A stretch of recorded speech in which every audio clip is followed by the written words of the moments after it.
Hello everyone, Prime here, and I hope you're having a great day, because today we're going to be going over the lore and mythology behind some of the new creatures and changes to the Season 5 Conquest map. Specifically, we'll be going over the creatures and new beings that will be in the map, rather than the changes to the actual scenery of the map itself, purely because, well, the scenery isn't out yet. But, first up, the Conquest map has always taken a Greek theme. It's always had that Greek aesthetic, and so most of the, if not all of the things we'll be talking about here will be from Greek mythology. So first up, the Chaos Titan shall be changed, and that will now be Cronus, the father of Zeus, son of Uranus, the god of heaven, and grandfather of Zeus, I suppose, and an actual Titan. Cronus was said in his mythology to be the son of Gaia, who is also Terra, and was instructed by Terra to slay his father. When he did, he took his father's throne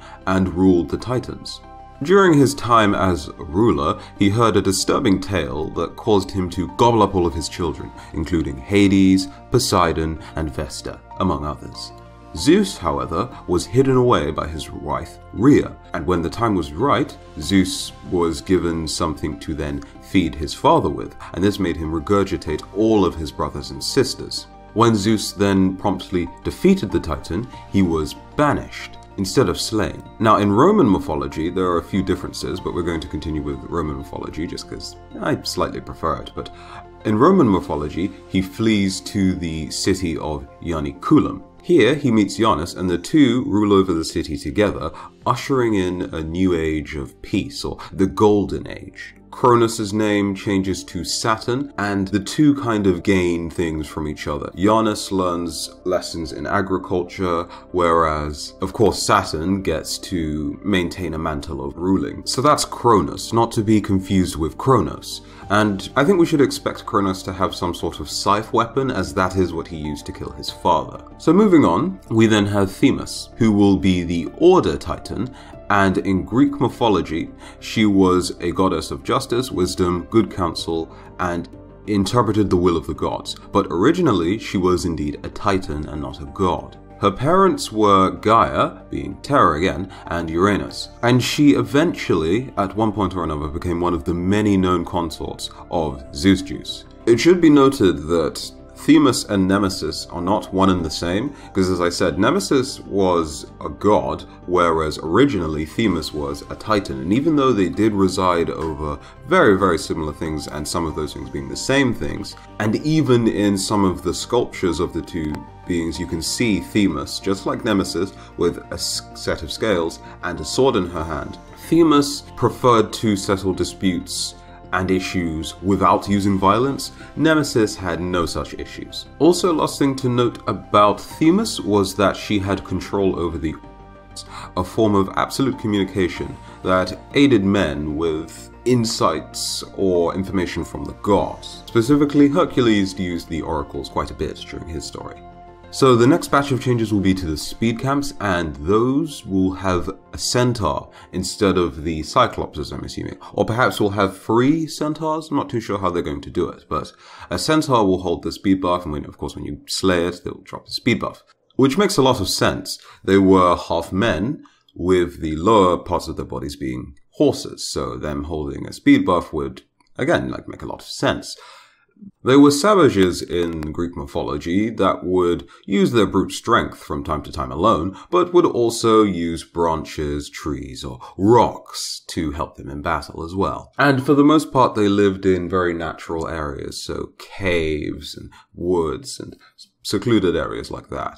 Chiron is, of course, an exception to this because he is actually one of the sons of Zeus. He's also an immortal as well, so he's kind of the special centaur. But the centaurs were mortal creatures, and they were created by a nymph who was, how do I say this without upsetting YouTube?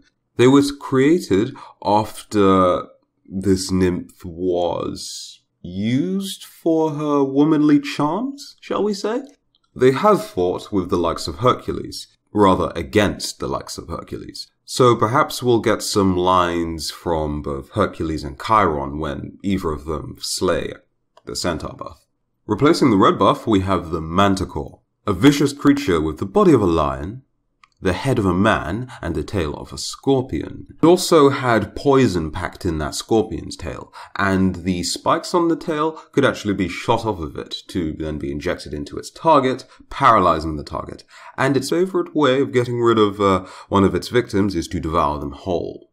Some manticores were even capable of flying, and yes, there wasn't just one manticore, they were kind of a species of creature. And whilst the manticores couldn't necessarily speak properly, they could sing or imitate music. And when they tried to imitate speech, they kind of made sounds reminiscent of human speech. Either way, if you hear the ominous sound of a manticore singing, or just some weird, inhuman moans or random cries, you should probably turn the other way and start running. Or maybe, try to hide, step into a tank.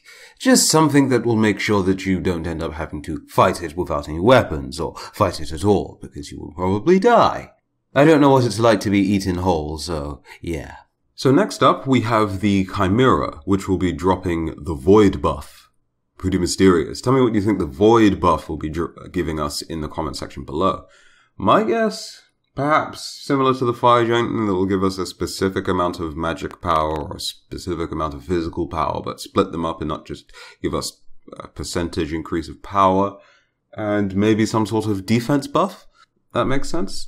Or an attack speed buff, because that's the only other buff that's not really being changed here. Well, there is one more creature that'll be over after the Chimera that could potentially fill the other void left by this Void buff, but there we go. So the Chimera, a beast with the head of a lion, or lioness most typically, and a goat, or ram. Also, just remember that the Manticore is always female.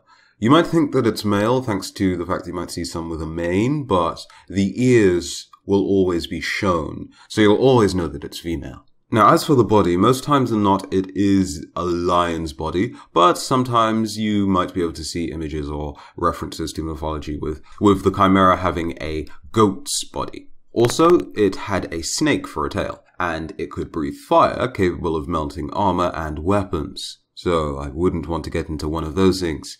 Actually, the only way you could get into one of those things would probably be to be eaten, but I wouldn't want to get into a fight with one of those things. Also, if it had a lion's body, then it was gifted with having the ability to be faster than any known man, and most riding horses. So you'd have to have a particularly swift horse to outrun it.